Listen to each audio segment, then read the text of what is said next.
And welcome to the news at 10 on NTA News 24 on the network service of the NTA. I am Musbal Nanwahab. And I am Chimobi Walton. I just get to have you join us on the news. First, let's take the headlines, please. Special tribute as a former Zimbabwean president Robert Mugabe passes on at 95. Map out reforms in Nigeria Correctional Service Centers to include creche for inmates who are nursing mothers. Trained offenders who demonstrate high level of penance can now be issued a certificate by the chairman of the board or recommendation of the Controller General.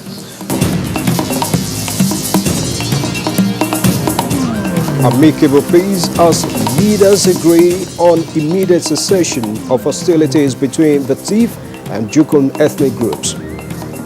The resolution for these issues can only come from the people that are directly involved in finding resolutions of this issue.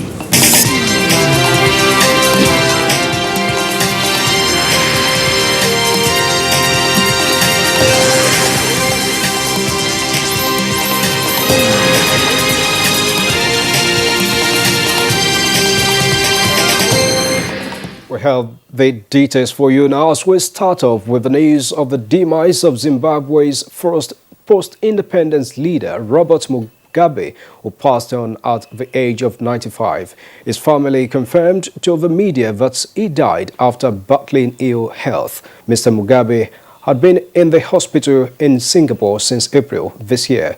He was ousted from power in a military coup in November 2017, ending his three-decade reign in Zimbabwe.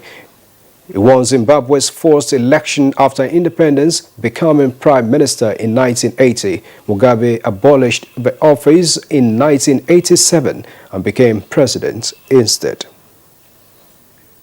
Now, the man, Robert Mugabe, is one Africa is indeed the world will miss, especially his outstanding legacies. Over now to our foreign desk correspondent, Oyeyemi Ajayi, to give us more on that. Actions have continued to trail the death of the former president of Zimbabwe, Robert Mugabe, who has been described as not just a hero to Zimbabwe, but to the African continent at large. Mugabe, who was born on the 21st February 1924, was imprisoned for more than a decade without trial after criticizing the government of Rhodesia in 1964. In 1973, while still in prison, he was chosen as president of Zimbabwe African National Union, ZANU, of which he was a founding member. When he was released, he headed to Mozambique, directing guerrilla raids into Rhodesia, but he was also seen as a skilled negotiator. Political agreements to end the crisis resulted in the new independent Republic of Zimbabwe. Mugabe, with his high profile in the independence movement, secured an overwhelming victory in the Republic's first election. For decades in power, the international perception of Mugabe soared, with an increasing number of critics portraying him as a dictator. In 2000, facing serious political opposition for the first time, he seized white-owned farms to resettle black farmers on, causing economic disruption but boosting his popularity among his supporters. Around the same time, pro-Mugabe militias used violence to influence political outcomes. In 2008, when he lost the first round of presidential election, attacks on the opposition resulted in his rival pulling out of the contest. He was forced to concede to power sharing in 2009 amidst economic collapse, installing rival Morgan Tsvangirai as prime minister. But in 2017, the army, his longtime allies, turned against him, forcing Mugabe to step down after 37 years in power. Oyeyemi Ajayi, and now let's get some perspectives to this issue as Mike Utsaha, a legal practitioner and a public affairs analyst, joins us. Thanks a lot for stopping by, Mike. Thanks very much, Musbah. Good to see you again. It's my own pleasure. Thanks for coming. Now, tell us, who was the man, Robert Mugabe? Well, Robert Mugabe may be described differently by different persons and depending on how you want to look at him. I personally feel deeply saddened by his passing. Not that it was not to be expected. At 95, he's passing on at a very ripe age. But as it is always the case with losing someone you have known or loved over time, I'm sure a good number of Africans especially will feel saddened by the passing of Mugabe. But I think he leaves behind legacies that we must learn from, particularly the emerging political class in Africa. Mugabe is dying at a time, or has died at a time, when the news globally is about xenophobic attacks in South Africa. And I'm sure if he were to be very active, or if we were to throw back to when he became the Prime Minister of Zimbabwe, I'm quite sure he will be in the forefront of condemning what is happening in South Africa. But over and above that, he's been described in the news report that we heard in many ways as a Democrat, as a tyrant, as a dictator, and all of that. But we must speak out those fine, areas that defined his leadership of Zimbabwe.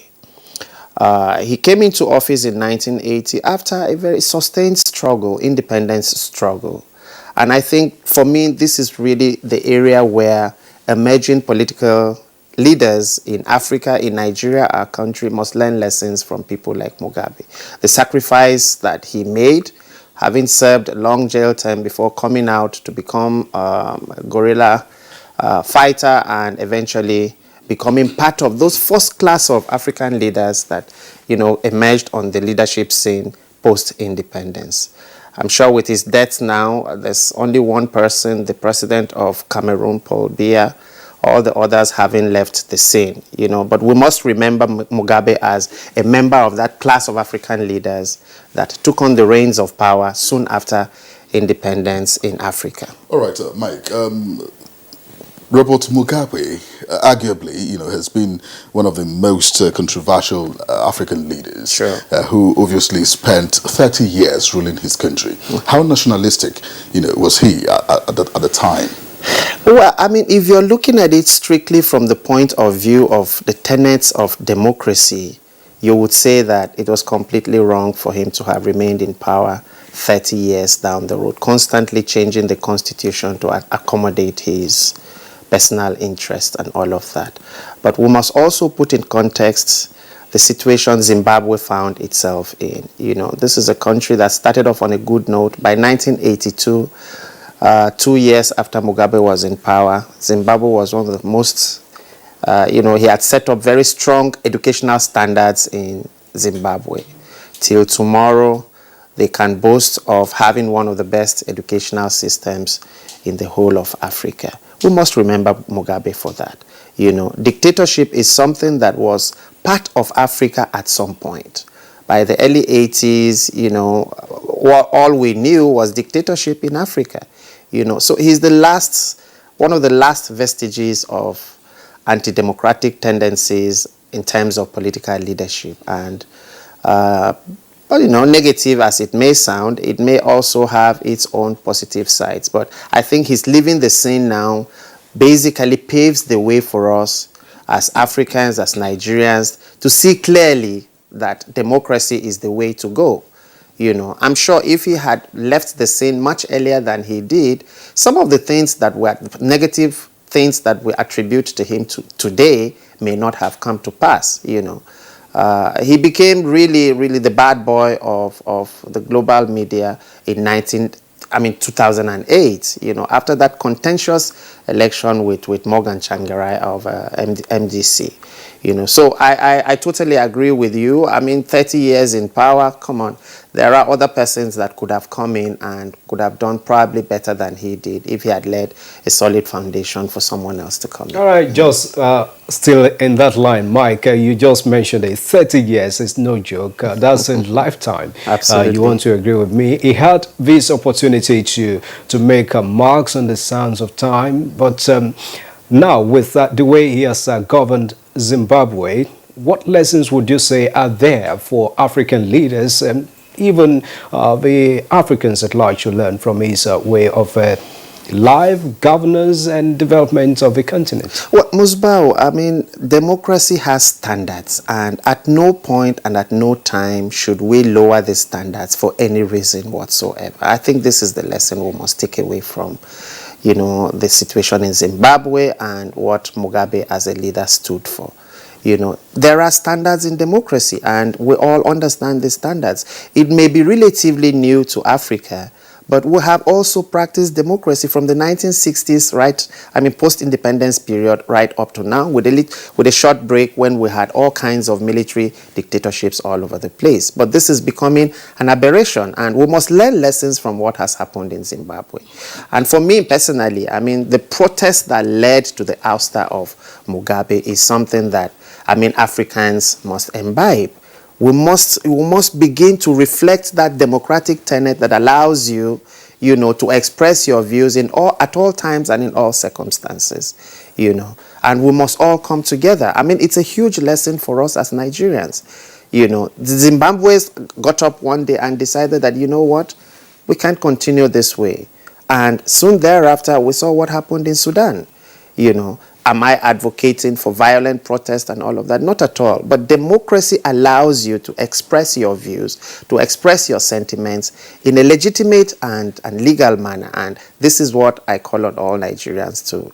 This is the lesson I ask Nigerians to learn from the situation. All right, Mr. Mike, it's been quite a pleasure having you on the show. Each time we call you for inputs on our programs. My pleasure, Walter. Good to see you. All right, we've been talking with Mr. Mike Osaha. He is a legal practitioner and, of course, a public affairs analyst. Many thanks for coming. Now, let's move on to some bilateral matters as the federal government has reaffirmed its commitment towards providing the counterpart funding on all agreements reached with the People's Republic of China for the provision of critical infrastructure that will enhance the livelihoods of Nigerians. And President Muhammadu Buhari stated this while receiving in audience a special envoy of Chinese leaders, President Xi Jinping. State House correspondent Adam Sambo reports the Chinese president delegation meets Minister of Foreign Affairs much later. Changing views with a special envoy, President Muhammadu Buhari expressed Nigeria's deep appreciation for the sustained and genuine efforts by China to improve the nation's critical infrastructure, especially roads, railways, aviation, power, and water resources sectors. We thank you very much for that extreme contribution in terms of mitigating our extreme deficit in infrastructure. He underlined the Nigeria-China cooperation at the international arena and appreciated the support the two countries give each other, saying this must be sustained. Nigeria is determined to play its role wherever China's interest is concerned. On the receding leg chart, President Muhammadu Buhari emphasized the need for sustained support for revival from China, noting that Nigeria and other countries in the region have a lot to benefit from the Chinese expertise and technology on interbasin water transfer. Unless there is an interbasin transfer from Congo Basin to Chad Basin, that lake may dry up. And if it dries up, about 30 million people in that particular region will be affected. President Buhari also welcomed the offer by the special envoy for close partnership between Nigeria's governing party, the All Progressives Congress, and the Communist Party of China. Delivering the message of President Xi Jinping, the special envoy who led a high-powered Chinese delegation to the meeting assured President Buhari of China's readiness to improve strategic partnership with Nigeria and effectively implement the outcomes of the Forum on China-Africa Cooperation. This year, China will provide an additional grant of 100 million RMB yuan to Nigeria in support of your nation's economic development.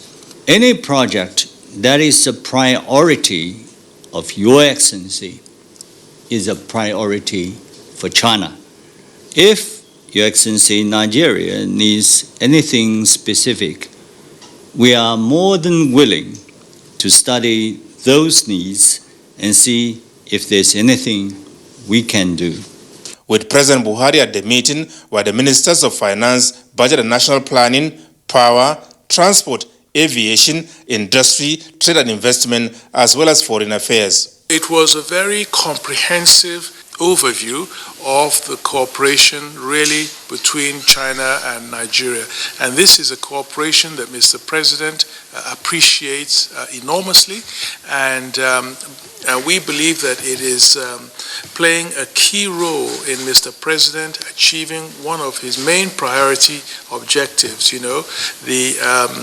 getting the economy moving again and infrastructure development.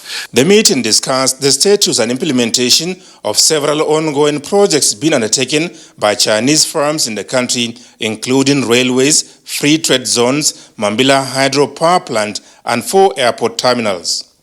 From the State House, Adamu Sambu, NTA News.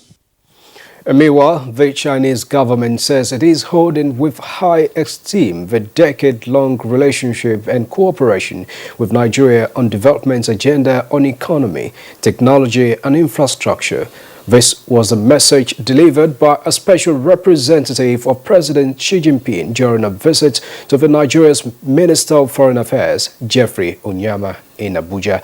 Usman Aliyu reports. And China have been friends since 1960, when Nigeria invited the Chinese to celebrate her independence, but the two nations established diplomatic ties later in 1971. With many things in common, such as large population, bilateral relations between the two nations have been expanded on growing trade and strategic cooperation.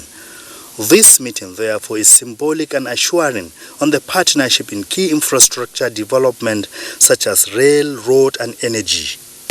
Of cooperation, such as the first phase of railway modernization and Abuja Light Rail, are shining examples of the successful mutually beneficial cooperation that we have had.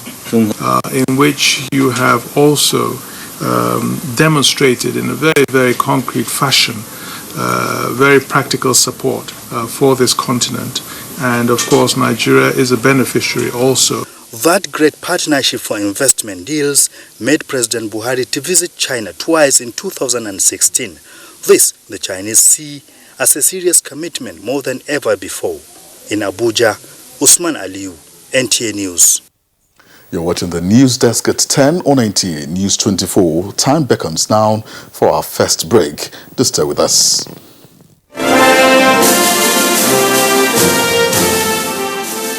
Advertising your goods and services on the right channel gives you an edge over your competitors. NTA News 24 has all the platforms for your target audience. The station is on DSTV channel 419, GoTV channel 46, StarTimes channel 101, and Free TV channel 703.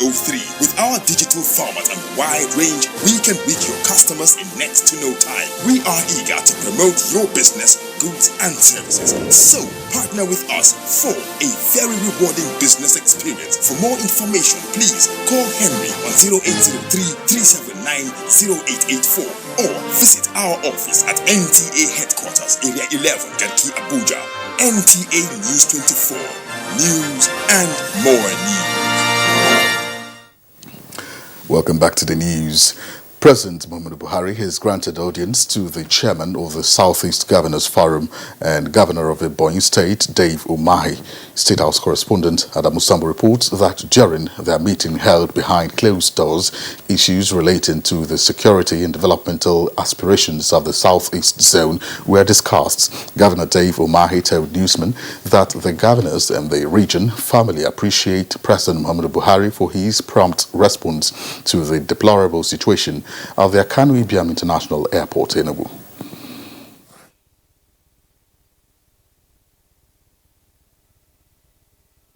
We're very happy with him for ordering the closure of the airport consequent to a letter to him to intervene.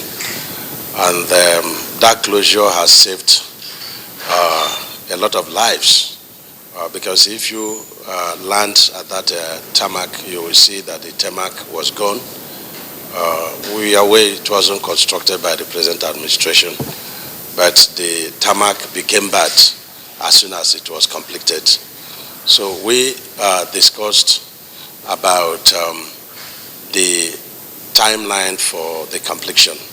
You're all aware that towards December we have a lot of heightened activities, socio-economic activities in Southeast, and the Enugu is our base, is like our capital. What Kaduna is to the north is what Enugu is to the southeast. And so we pleaded with Mr. President for the extension of the tarmac so that it can accommodate bigger aircraft. We pleaded with Mr. President to do what he did when we had the same issue in Abuja International Airport. Governor David Mahi also discussed with President Muhammadu Buhari the prevailing challenges of security in the region, especially the presence of armed herdsmen, which heightened tension across the states. To flush these people out, and told Mr. President, we don't really have new challenges with our traditional herdsmen, that some of them have been living with us for quite a long time.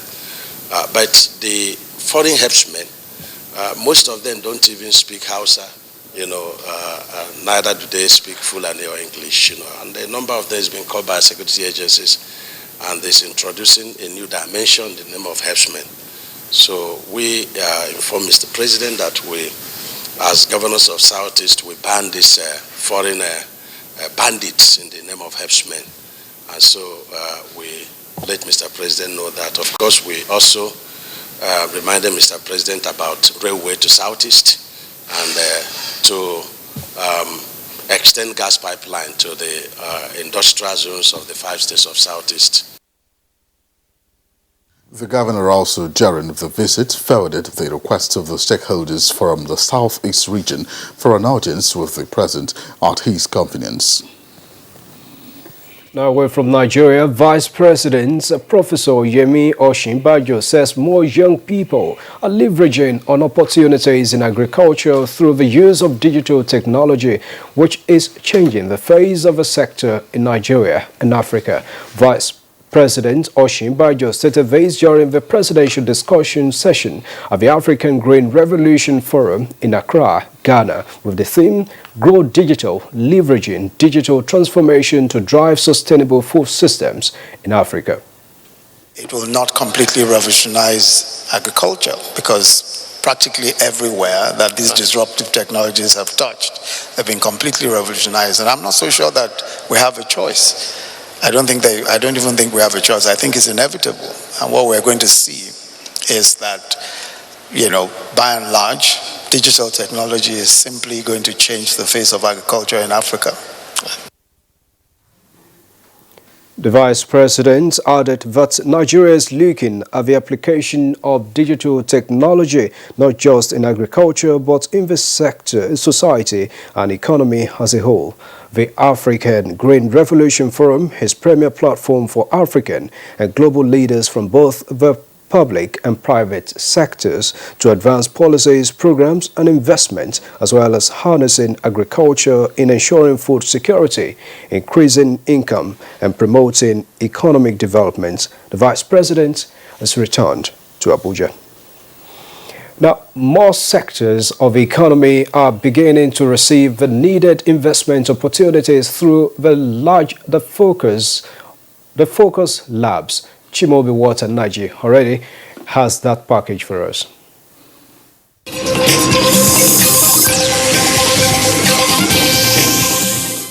Nigeria has realized the sum of $22.5 billion investment under the Economic Recovery and Growth Plan Focus Labs. The investments are in 5 key sectors of manufacturing, agriculture, power, gas and transportation. A senior special assistant to President Muhammadu Buhari on Economic Recovery and Growth Plan, Effiong Essien, says 9 more sectors will be prioritized this year. The President told us that to be able to catalyze the investment and also bring economy to its path of growth, government budget of $1 needs to speak to private sector investment of $5. So the government budget is talking to $5 investment of the private sector. The Minister of Finance, Budget and National Planning, Zainab Ahmed, says the federal government will, in the coming weeks, set up donor coordination units to chart a roadmap for setting up a multi-donor trust fund. The fund will ensure best value for all donor-assisted activities in the country. She said the DCU would be co-chaired by herself and the Minister of State for Budget and National Planning, Clem Agba. A statement from the Director Information in the Ministry says the Minister considers aid to be most effective when it is well coordinated with mutual accountability mechanisms for government and donors. Above all, it must be aligned with government's strategic development priorities. And now to the Nigerian Stock Exchange, where the capital market closed flat Thursday, 5th September at minus 0.25%. Here is a graphic representation of the trading figures.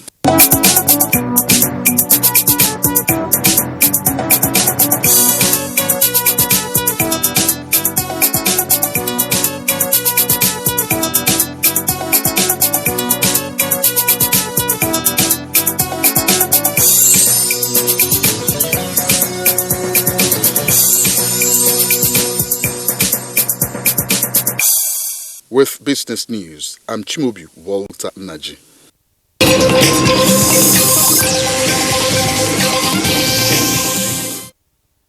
The Catholic Archbishop of Abuja, John Cardinal Onayekon, is appealing to Nigerians to be calm in view of the reprisal attacks trailing the killings of some Nigerians in South Africa. And he made the appeal in Owerri, Imo State, while speaking with correspondent Marian Vincent Oko. The Catholic Archbishop of Abuja, John Cardinal Onayekon, who expressed sadness over the turn of events, describes the reprisal attacks in some parts of Nigeria as being capable of breaching the peace of the country. We then tell our Nigerians to be calm, to be patient. Like our religious teach us, vengeance should not be the way forward. We do not hit back when somebody hits us. Vengeance is mine, says the Lord. And above all, vengeance often hits the wrong person. While appealing to Nigerians to remain calm, he says the steps so far taken by President Muhammadu Buhari in addressing the situation will certainly have far-reaching effects and urges Nigerians to give peace a chance. In Owerri, Marian Vincent Oko, NTA News. And this is still the news desk at 10 on NTA News 24. Time for a short break. More news afterwards.